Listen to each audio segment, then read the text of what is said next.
नमस्कार मंडळी, सर्वांना श्री स्वामी समर्थ. स्वामी महाराजांच्या कृपेने तुमच्या मनातल्या सर्व इच्छा मनोकामना पूर्ण होत ही स्वामींच्या चरणी प्रार्थना करते आणि आजच्या व्हिडिओला सुरुवात करते.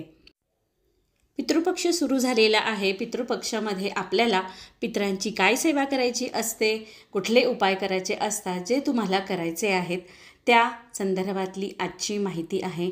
व्हिडिओ सगळा बघा, म्हणजे तुम्हाला तुमच्या सगळ्या प्रश्नांची उत्तरं मिळतील. प्रत्येकजण आपण जेव्हा जन्माला येतो तेव्हा काही ना काही ऋण फेडण्यासाठी आपला मनुष्य जन्म झाला आहे आणि ह्या जन्माचं ऋण याचं जन्मात आपल्याला फेडायचं असतं. जेव्हा खरं तर दररोज पितरांची सेवा तुमच्याकडनं झालीच पाहिजे, पण काही ना काही कारणाने काही अडचणींनी जर तुम्हाला त्या रोज करणं शक्य होत नाही तर या पितृपक्षामध्ये आवर्जून पितरांची जेवढी जमेल तेवढी आणि जास्तीत जास्त तुम्हाला सेवा करायची आहे. तर ती काय करायची आहे ते आपण बघूया.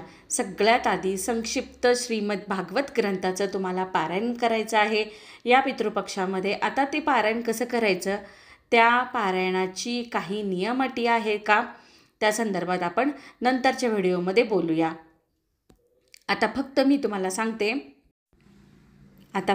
तुम्हाला सांगते की संक्षिप्त श्रीमद भागवत ग्रंथ अतिशय प्रभावी दिव्य असा ग्रंथ आहे. त्याचं तुम्हाला पारायण करायचं आहे. आपल्याला म्हणजे स्पेशली महिलांना दोन्हीकडचे दोष लागत असतात, सासरचे पण आणि माहेरचे पण लागतात. आता सासू सासरे जिवंत आहे तर मी सेवा करू का असा प्रश्न पडतो का, मी सेवा करू शकते का, माझ्या सासूबाई सेवा करतात मग मी करू शकते का. नक्कीच सगळेजण आता ही सेवा काही स्त्रियांनी करायचं असं नाही. पितरांची सेवा ही घरातल्या कर्त्याने तर केलं तर अतिशय उत्तम, नाही तर सर्वांनी करायची आहे. प्रत्येक सेवा ही सगळ्यांनी करायची असते. असं कुठलं बंधन नाही की फक्त स्त्रियांनीच या सेवा करायच्या असतात, असं अजिबात नाही. सगळ्यांनी मिळून जुळून आपापल्या पितरांची सेवा करायची असते आणि पितरांचा भरपूर असा आशीर्वाद प्राप्त करून घ्यायचा असतो. आता बघा, सगळ्यात आधी तर सेवा काय करायची, पंचमहायज्ञ जो बऱ्याच घरामध्ये केला जातो असा पंचमहायज्ञ खरं तर तो दररोज नित्यनियमाने न चुकता करायचा असतो. ज्या ज्या घरामध्ये पंचमहायज्ञ होतो त्या घरातनं खरं तर नारायण नागबळीसुद्धा करायची गरज पडत नाही. एखाद्या घराला, एखाद्या व्यक्तीला जर प्रखळ पितृदोष असेल तर ती नारायण नागबळी करायला सांगतात.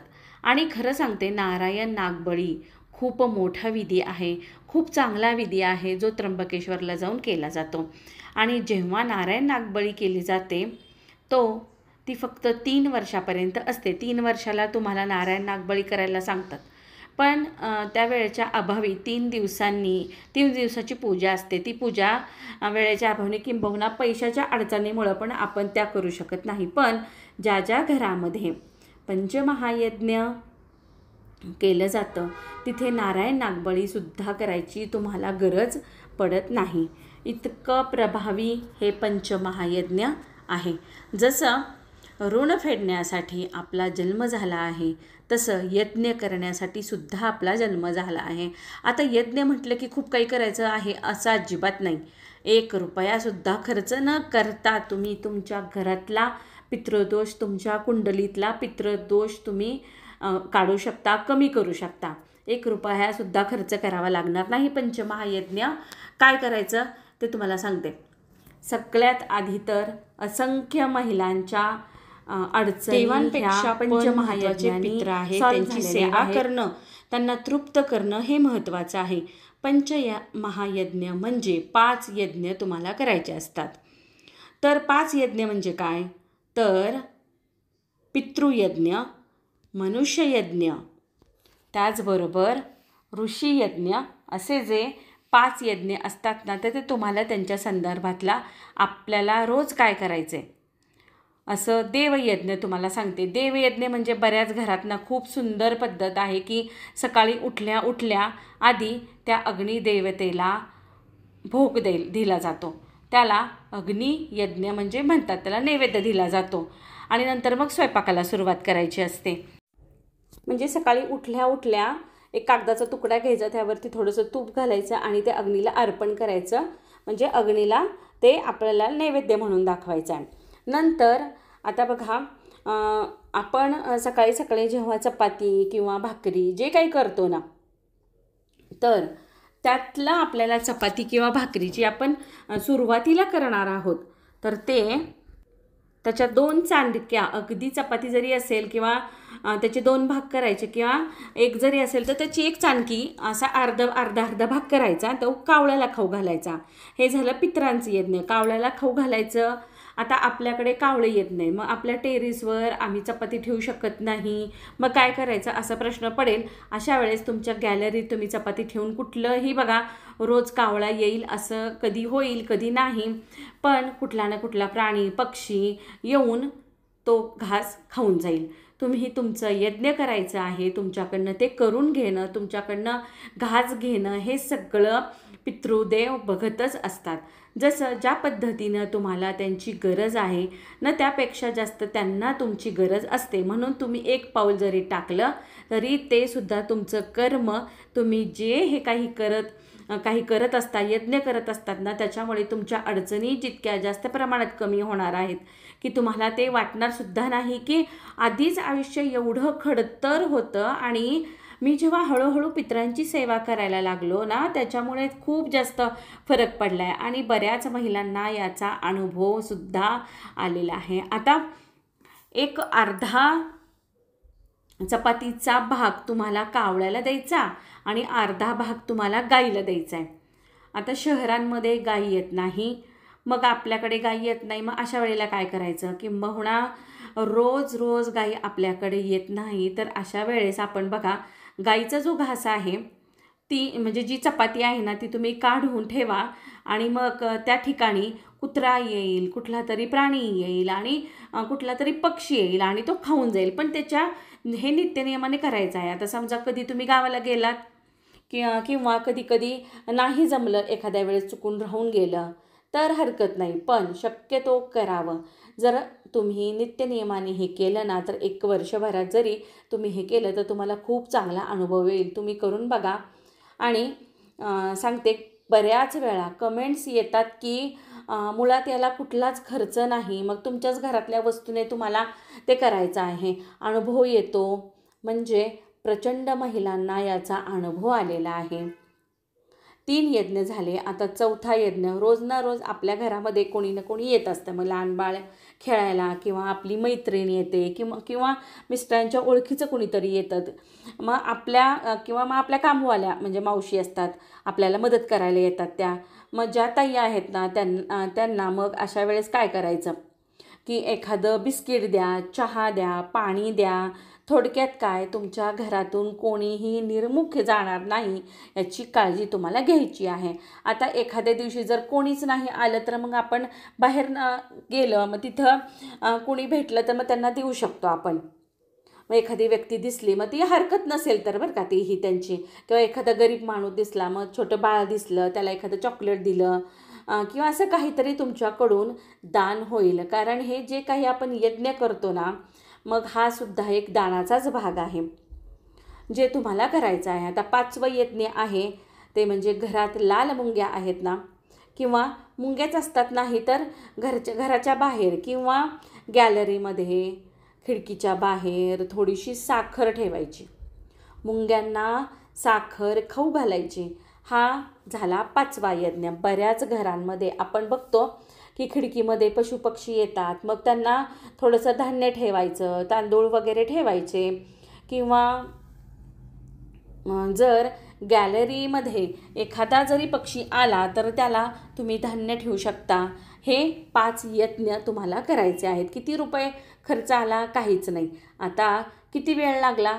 तर काहीच नाही, अगदी 2 मिनटं. कुठले मंत्र नाही, स्तोत्र नाही, साधना नाही, काही करायचं नाही. फक्त हे यज्ञ तुम्हाला करायचे आहेत. पितृपक्षामध्ये स्वतःला शिस्त लावा. आता हे यज्ञ पुरुष करू शकता किंवा महिला पण करू शकतात. पण आता जे काही यज्ञ आहेत ना, ते आपल्यासाठीच आहेत, म्हणजे आपल्यालाच आपल्या घरासाठी करायचे आहे. तर मग आता ह्या ज्या काही वस्तू आपण यज्ञासाठी वापरणार आहोत तर ह्या रोजच्या वापरात असणार आहेत आणि काही वेळ त्याला लागणार नाही आहे.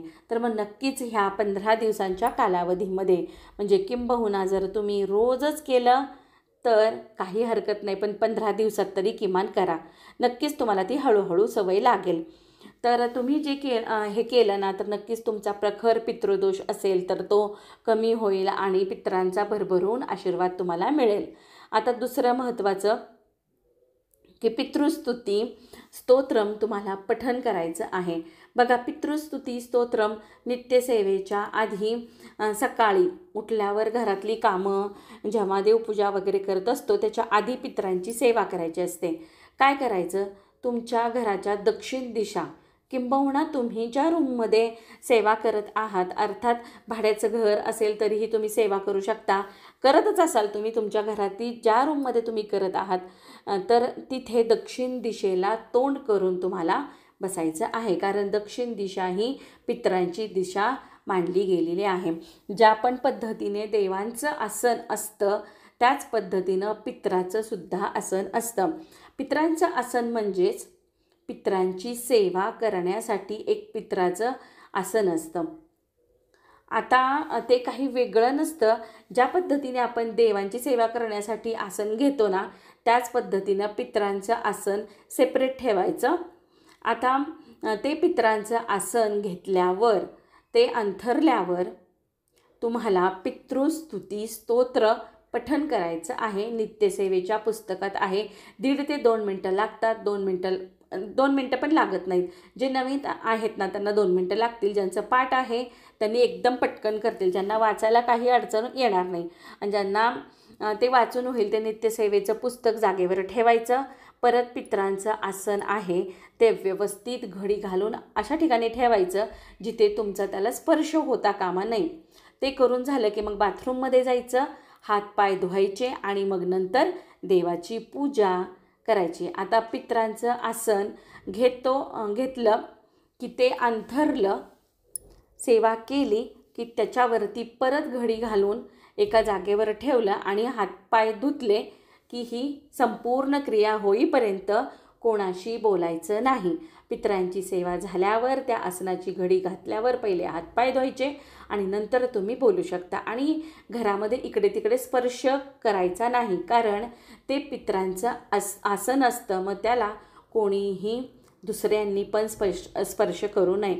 आता चुकून माकून जर स्पर्श झाला, हात लागला तर मग हातपाय धुवायचे असा तो नियम आहे. म्हणून जेव्हा तुम्ही पितृस्तोत्र पठण करत असता तेव्हा पितरांना आसन वेगळं असावं. ती सेवा होईपर्यंत कोणाशी बोलू नाही. हातपाय धुवेपर्यंत म्हणजे पटकन घडी घालून ठेवायचं, बाथरूममध्ये जाऊन हातपाय धुवायचे आणि नंतर मग आपली जी काही देवपूजा आहे किंवा काही कामे आहे ती करायची. पितृस्तुती स्तोत्र तुम्ही आवर्जून पठण करा. पितृ अष्टकम जे आहे मराठीत आहे आणि ते तर मी तुम्हाला डिस्क्रिप्शनमध्ये देतेच आहे किंवा लिहून देईल. तिकडे तुम्हाला कमेंटमध्ये पण बऱ्याचशा मग ह्या गोष्टी येत राहतात. डिस्क्रिप्शन बॉक्समध्ये देखील देईल. खूप सुंदर आहे पितृ अष्टकमसुद्धा.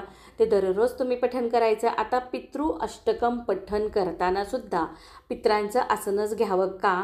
हो, ज्या पद्धतीनं देवांचा मानपान असतो ना, देवांचं आसन असतं तर देवांचं जे आसन असतं ना तर ते आपण देवांची पूजा करताना देवाचं करतानाच वापरतो की नाही, तसंच पितरांचं आसन देखील आपल्याला पितरांची सेवा करतानाच वापरायचं आहे. आणि ते पितरांचं आसन घरात दुसरे कोणी पितरांची सेवा करताना वापरत असेल तर काही हरकत नाही. 15 दिवसांमध्ये आपल्याला ही भरभरून सेवा करायची आहे आणि पितरांचे आशीर्वाद घ्यायचे आहेत. आयुष्यात जे काही संकट आहेत, दुःख आहे, त्रास आहे, तो ह्या 15 दिवसाच्या सेवेने नक्कीच कमी होणार आहे. तर त्यानंतर मी तुम्हाला मागील व्हिडिओमध्ये सांगितलं सूर्याला जल अर्पण करावं किंवा दीपदान करावं. तर ह्यासुद्धा सेवा खूप महत्त्वाच्या आहे. तुम्ही भले देवाची सेवा एक वेळेस कमी करा, पण पितरांची ही 15 दिवसांमध्ये सेवा भरभरून करावी. जितकं जमेल, जितका तुम्हाला वेळ देता येईल तितकी तुम्ही ह्या 15 दिवसांमध्ये पितराची सेवा करावी आणि त्यांचा भरभरून असा आशीर्वाद प्राप्त करून घ्यावा. तर त्यासाठीचा हा छोटासा व्हिडिओ आहे. की कोणतं महायज्ञ आहे की ज्यामुळे पितृदोष कमी होणार आहेत. आणि त्यातील पंचमहायज्ञ आपण पाहिलेलं आहे आजच्या व्हिडिओमध्ये. व्हिडिओ खूप महत्त्वपूर्ण आहे, त्यामुळे की नाही जास्तीत जास्त व्हिडिओ शेअर करा. कारण 15 दिवसांमध्ये भरभरून आपल्याला पितरांच्या सेवा करायच्या आहेत आणि आपल्या आयुष्यातल्या अडचणी, संकट जे काही असतील किंवा स्वामींच्या कृपेने नसतील तरीही आपल्याला भरभरून अशा सेवा करून घ्यायच्यात, आपल्या पितरांना तृप्त करायचे आहेत. व्हिडिओ जास्तीत जास्त शेअर करा. आवडला असेल तर एक लाईक आणि एक कमेंट करायला विसरू नका. चला तर मग परत भेटणारच आहोत आपण अशाच माहितीपूर्ण व्हिडिओमध्ये. सर्वांना श्री स्वामी समर्थ.